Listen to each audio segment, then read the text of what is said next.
Assalamualaikum warahmatullahi wabarakatuh. Halo semuanya.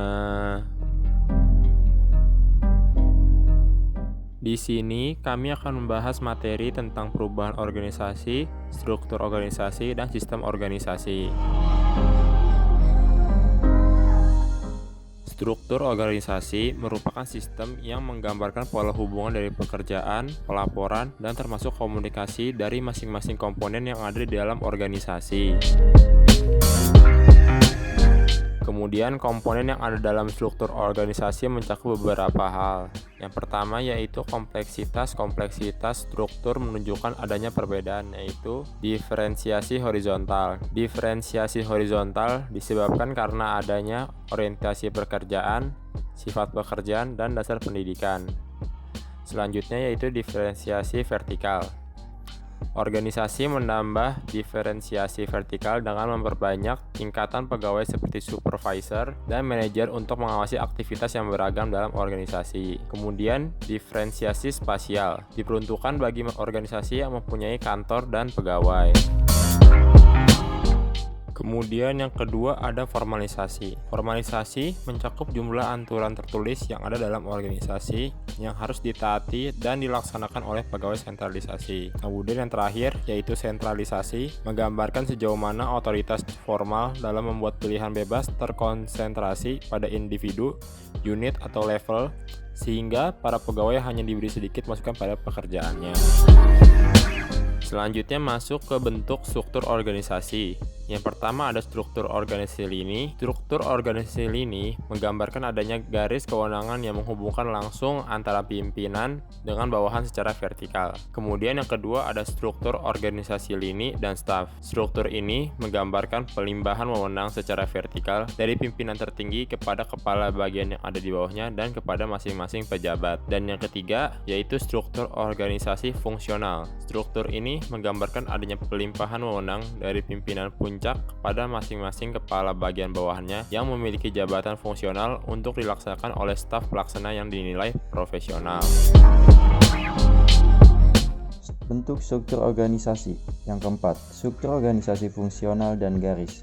Struktur ini menggambarkan adanya pelimpahan wewenang dari pimpinan puncak kepada masing-masing kepala bagian bawahannya, sekaligus pelimpahan wewenang kepada pejabat fungsional yang menjadi tanggung jawab kepala bagian. Yang kelima, struktur organisasi matrik. Struktur ini merupakan gabungan dari struktur organisasi fungsional dan struktur organisasi divisional. Yang keenam, struktur organisasi komite. Struktur ini dijabat oleh komite yang merupakan pejabat dengan manajemen yang beragam dalam melaksanakan tugas kepemimpinan dalam organisasi. Yang ketujuh, struktur organisasi tim produk. Struktur ini menggambarkan adanya pelimpahan wewenang berdasarkan garis koordinasi atas jenis produk yang dihasilkan organisasi tersebut.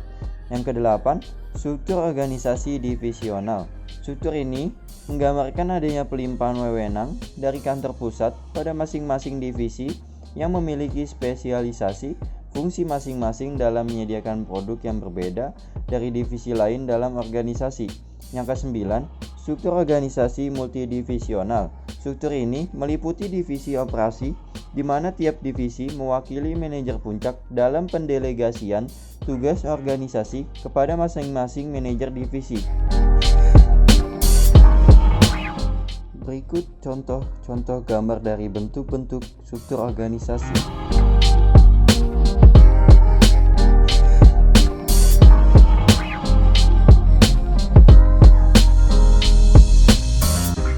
Perubahan organisasi. Perubahan organisasi adalah suatu proses di mana organisasi tersebut berpindah dari keadaannya yang sekarang menuju ke masa depan yang diinginkan untuk meningkatkan efektivitas organisasinya. Menurut Desplats, pada September tahun 2005, mengutip kajian yang dilakukan oleh Boras dan Robertson pada tahun 1992 yang menyatakan bahwa kebijakan perubahan yang dilakukan oleh organisasi hanya memberikan manfaat positif tidak langsung bagi organisasi sebesar 38%. Jadi dapat disimpulkan, perubahan organisasi merupakan suatu proses perubahan yang terjadi di dalam ataupun di luar organisasi pada tingkat individu atau kelompok yang terjadi secara bertahap dan continue dengan tujuan untuk memajukan dan mengembangkan organisasi. Berikut beberapa penyebab perubahan organisasi. Yang pertama, faktor internal. Perubahan ini terjadi karena adanya konflik atau permasalahan internal seperti perubahan tujuan, perubahan jumlah personel, dan menurunnya semangat kerja.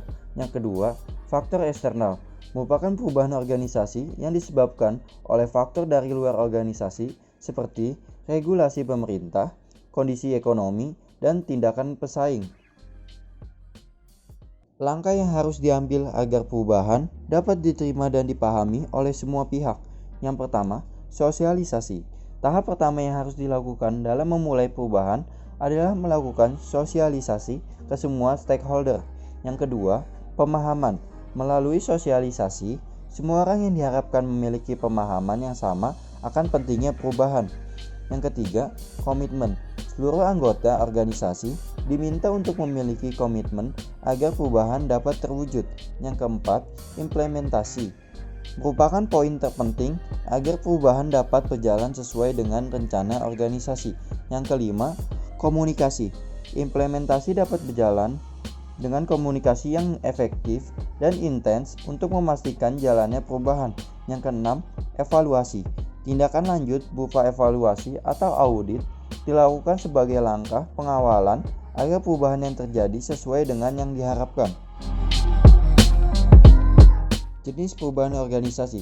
Pertama, perubahan tidak terencana atau unplanned change merupakan perubahan yang bersifat spontan tanpa ada arahan dari agen perubahan. Yang kedua, perubahan terencana atau planned change merupakan perubahan yang dihasilkan oleh usaha-usaha yang dilakukan oleh agen perubahan. Aktor perubahan organisasi. 1. Agen perubahan, yaitu mereka yang memiliki kemampuan sebagai pelopor dan motivator perubahan dalam organisasi. Kedua, manajer perubahan, yaitu mereka yang memiliki kapabilitas khusus dalam membuat rencana, mengorganisir, dan mengimplementasikan perubahan. Ketiga, fasilitator perubahan, yaitu orang yang tersebar di semua level organisasi dan secara aktif mendukung agen perubahan dan manajer perubahan.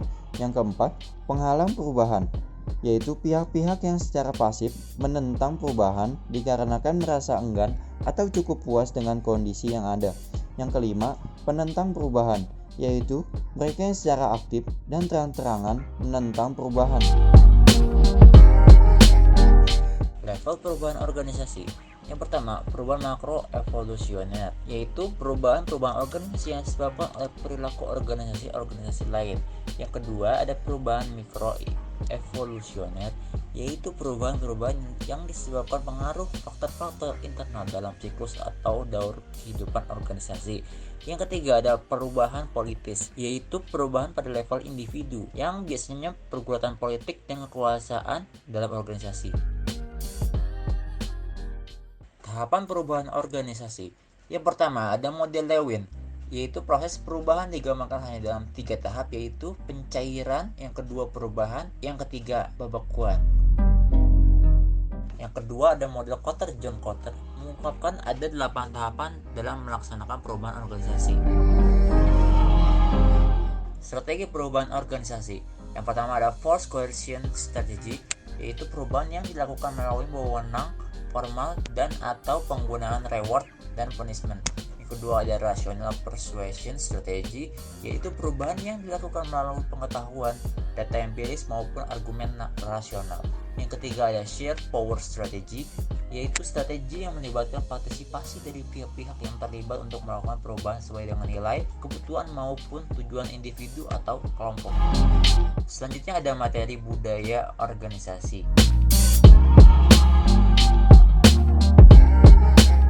Apa itu budaya organisasi? Budaya organisasi merupakan nilai-nilai dan norma-norma dalam organisasi sebagai dasar aturan perilaku yang diterima dan dipahami secara bersama oleh anggota suatu organisasi. Ada 7 karakteristik utama dari budaya organisasi. Yang pertama, inovasi dan pengambilan risiko. Yang kedua, memperhatikan detail. Yang ketiga, orientasi pada hasil. Yang keempat, orientasi pada orang. Yang kelima, orientasi pada tim. Yang keenam, keagresifan. Yang ketujuh adalah stabilitas.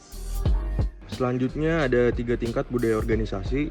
Yang pertama itu ada budaya organisasi yang tampak atau visible, yaitu cara berpakaian, simbol-simbol fisik, perayaan atau seremonial, dan tata ruang kantor. Yang kedua ada budaya organisasi yang tidak tampak atau invisible, yaitu disiplin dan makna prestasi. Yang ketiga ada keyakinan yang paling dalam atau asumsi-asumsi yang tersembunyi, yaitu adanya keyakinan bahwa atasan tidak pernah salah, anak buah selalu salah, atau konsumen adalah raja. Fungsi budaya. Yang pertama, budaya memiliki peran untuk mendefinisikan batasan.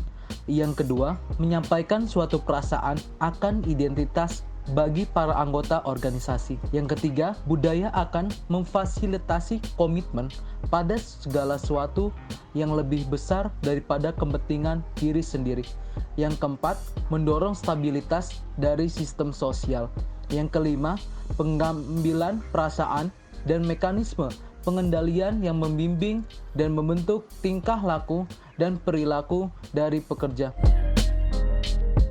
Pendekatan budaya organisasi. Yang pertama, pendekatan simbolik, contohnya objek fisik, perilaku, ekspresi verbal. Yang kedua, pendekatan fungsionalis, contohnya bertahan dan berinteraksi dengan lingkungan eksternal, mengintegrasikan proses-proses internal untuk menjamin keutuhan kelompok. Makna budaya organisasi, suatu nilai yang diyakini bersama, prinsip, tradisi, dan cara-cara melakukan pekerjaan dalam suatu organisasi. Yang kedua, budaya organisasi adalah persepsi dari para stakeholder terhadap suatu organisasi. Yang ketiga, budaya organisasi bersifat deskriptif, di mana anggota harus mengikuti persepsi yang sudah dibentuk. Yang keempat, budaya adalah suatu yang diyakini bersama, walau anggota organisasi datang dari berbagai latar belakang. Menciptakan dan mempertahankan budaya. Bagaimana sebuah budaya dimulai? Budaya dimulai dari kebiasaan, tradisi, dan cara umum organisasi saat melakukan suatu hal. Mempertahankan suatu budaya hidup. Ketika suatu budaya telah pada posisinya, maka praktik di dalam organisasi mempertahankannya dengan memberikan para pekerja suatu rangkaian pengalaman yang sama. Bagaimana para pekerja mempelajari budaya? Yang pertama, cerita. Yang kedua, ritual. Yang ketiga, simbol material. Yang keempat, bahasa. Selanjutnya, menciptakan budaya organisasi yang beretika. Di sini ada 5 cara. Yang pertama, menjadi panutan yang terlihat. Yang kedua, mengomunikasikan ekspektasi yang beretika. Yang ketiga, menyediakan pelatihan yang beretika. Yang keempat, pemberian imbalan atas tindakan beretika yang tampak dan memberikan hukuman atas tindakan yang tidak beretika. Yang kelima, menyediakan mekanisme perlindungan. Selanjutnya ada menciptakan budaya organisasi yang positif. Di sini ada 3 cara. Yang pertama, membangun kekuatan kerja.